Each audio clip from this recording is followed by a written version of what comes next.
I want to tell you a little bit about my father, Truett Cathy, the founder and CEO of Chick-fil-A.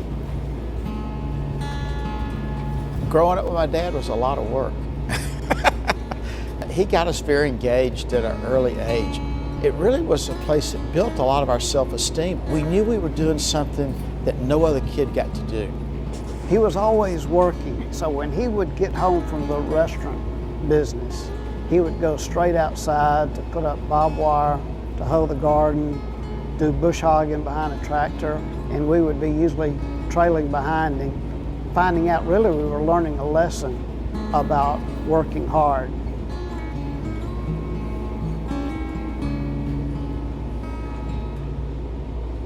I always felt he was very engaged as a dad and tremendous role model for me. And I often learned things from him that parenting-wise. For instance, when Bubba and I would fight in the back of a car oftentimes, I remember him pulling off the side of the interstate and making us run to the next exit.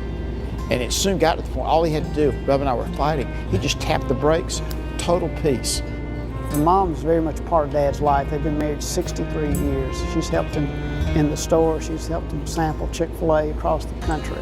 So Truett Cathy and work ethic was very strong, but he did have a day that he took off, and we knew that meant more to him than the business. He learned the concept of the Sabbath as it related to the need to have rest, and that rest and that reflection. He could take a nap, just in a flash of a moment. If you'll just be consistent and acknowledge God in all your ways, even while you're selling chicken, then He'll direct your paths. He's been a Sunday school teacher, as you know, for well over 60 years, teaching young 13 and 14-year-olds. Often he'd have these boys that had made foolish choices and decisions and would sit around the circular table in our kitchen. They were teenagers, and here I am, 6, 7, 8, 9 years old, hearing these terrible stories about foolish choices and decisions. He never talked about trying to change the world or grandiose times, grandiose words, ideas, and so forth. He built very personal and deep, meaningful relationships with single individuals.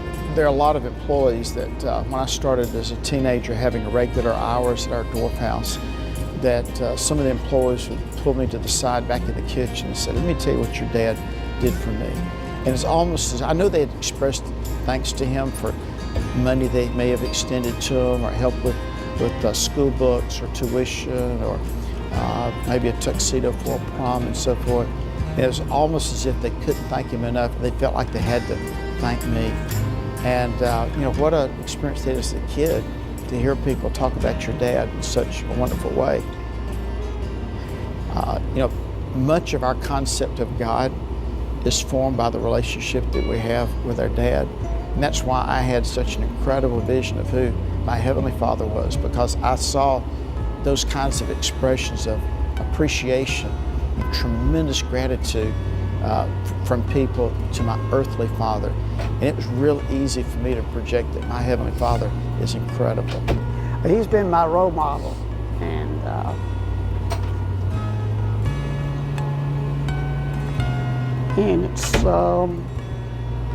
it's wonderful to have a dad like that, because he is the same at business, at church, and at home. And I've been very blessed to have a father like that. While he's been a great business leader, he's been a great Sunday school teacher, I think his greatest legacy may be that he was an incredible husband, number one.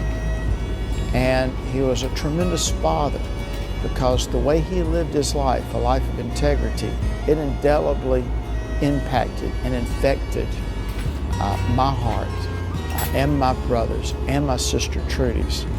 And we hope to be an extension of his life